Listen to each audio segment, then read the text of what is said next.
I Happy Sunday, y'all. Boruto episode 252. It is Born Zero, the Homeless Hokage, Clean 15. And today we have just a handful of points, really, because this was like a transition episode. Get to one point to the next point, build up, set you up to get closer to that climax, right? So to begin, what I did like was we had like this backstory part where we got to see a bit of the beginning stages of Ikada, how he was training with his father, how he's pretty much like a bum, right? And it transitions into Isori's backstory, but through the perspective of his siblings, right? Because his father says, if only Sidon and Tenma could see you right now, how far you've grown. You've almost, reached the potential your mother has seen in your future, right? But it transitions into Isori's death, and that's where you sense the father's disappointment. And then we get some backstory into how Isori actually died. Because when it initially happened, I had thought that, bruh, with the anchor on his ponytail, I was like, yo, did he clap him up? Did he, set him up to get hit with the woo-wop?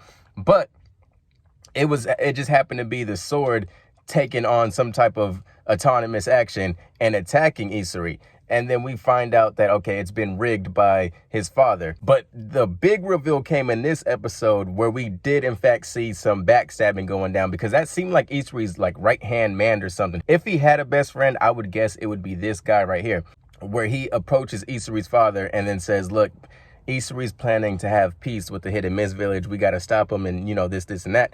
I do think it was a chess move by the father to have the sword attack Isori on its own, just in case he couldn't trust, the guy who had gave him the information, right?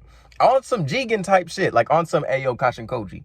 Go to the Hidden Leaf village, go handle what you got to handle. But really in the back of his mind, it's like a setup to see who's the real traitor, because, you can never be too sure, right? The only thing that kind of disappoints me with that backstory is a lot of the good stuff came from that single moment, and the rest was like in between actions, just flowing. It didn't really, I don't know, like I don't even feel like you necessarily had to watch this episode.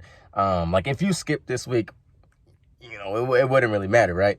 Another point that I thought was dope was the old man Shipbuilder. When he's having that conversation with Boruto and he says, look, man, whether you're talking about the Funato clan or you're talking about the Hidden Mist, honestly, they're both the same to me. They're both fighting. I don't necessarily agree with either side. I'm just here. And that's how I kind of felt about this episode. Like, bro, I'm just here. Like, at this point, get on with the shit. Either you fight these niggas or you get on with your life, right? That's kind of how I felt. Like, that moment is exactly what this episode delivered to me, right?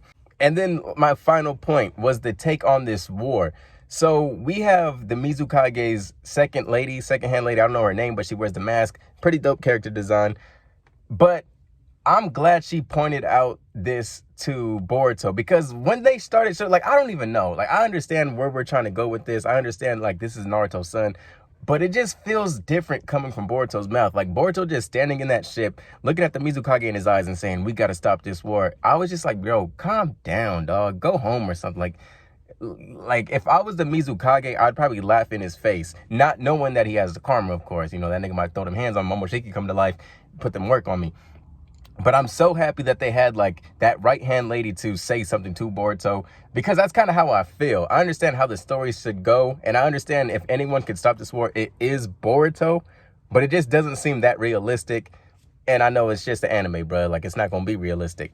But all in all, that's pretty much all I got. Like, this episode, it was kind of a wash. Like, you could live without it, but I'm happy that it's here. I'm happy it's my series, dog. Like, I can't hate on it. So when they give me something, I enjoy it and I move on with my life. But that's about it, bruh. Peace.